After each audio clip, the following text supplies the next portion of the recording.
देश की सबसे बड़ी आंतरिक सुरक्षा बलों के जवान और अफसर आज अपने हक और सम्मान के लिए सुप्रीम कोर्ट में केस लड़ने को मजबूर हैं। और दुख की बात यह है कि उनका विरोध कोई और नहीं बल्कि खुद उनकी ही सरकार कर रही है। सीआरपीएफ, बीएसएफ, सीआईएसएफ, आईटीबीपी और एसएसबी के जवान अमित शाह के गृह मंत्रालय के अधीन काम करते हैं, जो हर मुश्किल हालात में देश की सुरक्षा रक्षा के लिए खड़ा रहते हैं। अब अपनी ही सरकार से न्याय मांग रहे हैं। सुप्रीम कोर्ट ने साफ आदेश दे दिया कि सीएपीएफ को एक संगठित सेवा माना जाए और आईजी, डीआईजी जैसे पदों पर आईपीएस अफसरों की नियुक्ति 2 साल में खत्म की जाए। लेकिन इसके बावजूद गृह मंत्रालय आईपीएस अफसरों की नई पोस्टिंग करता जा रहा है और कोर्ट के फैसले को चुनौती दे रहा है। सवाल उठता है कि सरकार को इन जवानों की पीड़ा क्यों दिखाई नहीं देती? क्या इन बलों में सालों सेवा देने वालों को सिर्फ इसलिए नजरअंदाज किया जा रहा है क्योंकि वो किसी राजनीतिक लॉबी का हिस्सा नहीं है? आखिरकार सवाल ये है कि सरकार ऐसा कर क्यों रही है? देश की रक्षा में जान की बाजी लगाने वाले सीआरपीएफ, बीएसएफ, सीआईएसएफ, आईटीबीपी और एसएसबी, इन सभी को मिलाकर एक क्लस्टर कहा जाता है जिसे CAPF, central arm police force कहा जाता है। और इन्हीं जवानों और अफसरों के साथ सरकार ऐसे सोतेला व्यवहार क्यों कर रही है? जिन लोगों ने अपनी पूरी जिंदगी सरहद, जंगल, बर्फ और दंगों के बीच देश को सुरक्षित रखने में लगा दी, उन्हें आज अपने हक के लिए कोर्ट की चौखट पर खड़ा होना पड़ रहा है, और वो भी अपनी ही सरकार के खिलाफ, वो भी बीजेपी के खिलाफ। क्या ये सिर्फ एक प्रशासनिक जिद है या फिर आईपीएस लॉबी का ऐसा दबाव है जिसे केंद्र सरकार भी नजरअंदाज नहीं कर पा रही है? सवाल यह भी है कि क्या सरकार नहीं चाहती सीएपीएफ के अपने अधिकारी प्रमोट होकर आईजी और डीआईजी जैसे उच्च पदों पर पहुंचे? क्या ये पद सिर्फ इसलिए आरक्षित रखे जा रहे हैं ताकि बाबू संस्कृति में पले बड़े आईपीएस अधिकारी वहां बैठे, जबकि असली मैदान में लड़ने वाले पीछे रह जाएं? सरकार की इस हरकत से लाखों जवान और उनके परिवारों का भविष्य दांव पर लगा हुआ है।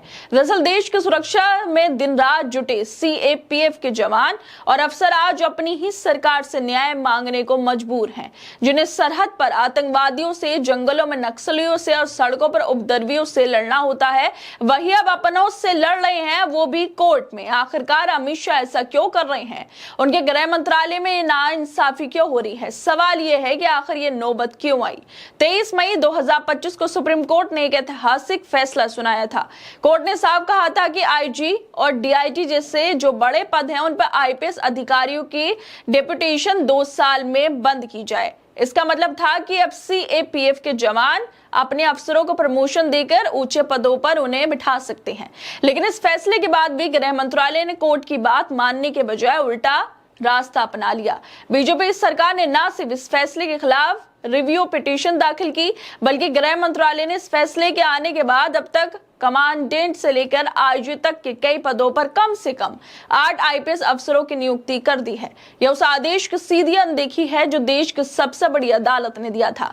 क्या मोदी सरकार को सुप्रीम कोर्ट के आदेश की भी परवाह नहीं है? सीएपीएफ अधिकारियों की सबसे बड़ी चिंता यह है कि वो सालों तक मेहनत करके भी प्रमोशन के लिए तरसते रहते हैं।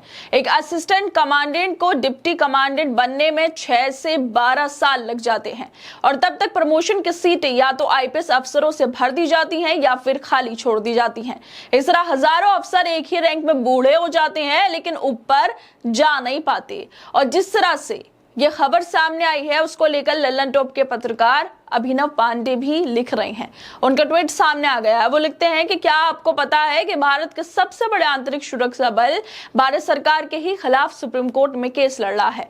क्या आपको पता है कि CRPF, BSF, CISF, ITBP, SSB जैसी फोरेंसिस अमित शाह के गृह मंत्रालय के अधीन काम करती हैं, उसी के खिलाफ मुकदमा लड़ रही हैं? यह अधिकारियों की लड़ाई है जो व्यथा और पीड़ा से भरी हुई है। जो जवान दुश्मन की गोलियों के सामने तन कर खड़े रहते हैं, आतंक हो या नक्सल या फिर सीमा की सुरक्षा, हर मोर्चे पर यही जवान अपने सीने पर गोलियां खाते हैं। मगर सीएपीएफ के जवान अधिकारी एक अदद प्रमोशन पाने के लिए 15-15 साल इंतजार करते हैं। इन 5 फोरेंसिस के क्लस्टर को सीएपीएफ कहते हैं, जिन पर आईपीएस अधिकारियों का दबदबा है। इनकी मांग है कि इन्हीं के अधिकारियों को उच्च पदों तक पहुंचाया जाए ताकि प्रमोशन और पे ग्रेड टाइम पर बढ़ते रहें।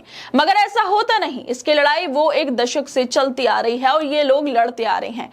सुप्रीम कोर्ट में जीत भी गए, आदेश भी आया कि केंद्र सरकार 2 साल में यहां आईपीएस नियुक्तियों को बंद करे, मगर सरकार नहीं मानी और रिव्यू पिटीशन दाखिल कर दी। सुप्रीम कोर्ट से क्या निर्णय आता है, इस पर 11 लाख से ज्यादा जवानों और उनके परिवारों के इंतजार टिकी है। मगर सरकार के लिए मैसेज का स्क्रीनशॉट देता हूं, शायद उन्हें उनकी पीड़ा समझ आ जाए। अभिनव पांडे ने स्ट्रेट के साथ एक स्क्रीनशॉट शेयर किया है जिसमें साफ दिख रहा है कि सुरक्षा बल के लोग कितने परेशान हैं जिनको प्रमोशन नहीं मिल रहा है। स्क्रीनशॉट में लिखा है कि सभी लोग बहुत परेशान हैं, 15 साल में एक भी प्रमोशन नहीं मिला है यूएसपीएस से सिलेक्शन के बावजूद भी। क्या यही सबका साथ सबका विकास है? क्या देश के सबसे वफादार और समर्पित सुरक्षा बलों को इसी तरह हाशिए पर रखा जाएगा? सरकार को ये क्यों नहीं दिख रहा कि ये अफसर और जवान अपनी पूरी जवानी देश की सेवा में लगा देते हैं, लेकिन जब बात हक की आती है तो उन्हें कोर्ट के चक्कर लगाने पड़ते हैं। सबसे बड़ा सवाल यह है कि क्या मोदी सरकार आईपीएस लॉबी के दबाव में काम कर रही है? क्योंकि सुप्रीम कोर्ट के आदेश के बावजूद फैसले को टालना, रिव्यू पिटीशन डालना और फिर आईपीएस अफसरों की नई नियुक्तियां करना सब इशारा करता है कि कहीं ना कहीं सिस्टम में सुधार की कोई मंशा नजर नहीं आ रही। जिस तरह से सीएपीएफ अधिकारी मांग कर रहे हैं, अगर सरकार मांग मान लेती है तो क्या होगा ये कि सीनियर पदों पर प्रमोशन का रास्ता खुलेगा, सीएपीएफ अधिकारियों का मनोबल बढ़ेगा, प्रमोशन ना होने से नाराज अधिकारियों का प्रदर्शन सुधरेगा, सीएपीएफ के सर्विस रूल्स और कैडर रिव्यू को प्रभावित कर सकती है। आईपीएस डिप्यूटेशन का सिस्टम धीरे धीरे कम हो सकता है, लेकिन अमित शाह है कि मानने को तैयार ही नहीं है। खैर दोस्तों, आप लोगों क्या लगता है इस वीडियो को लेकर? हमें अपनी राय जरूर दें और बाकी तमाम खबरों को देखने के लिए जुड़े रहिए हमारे साथ।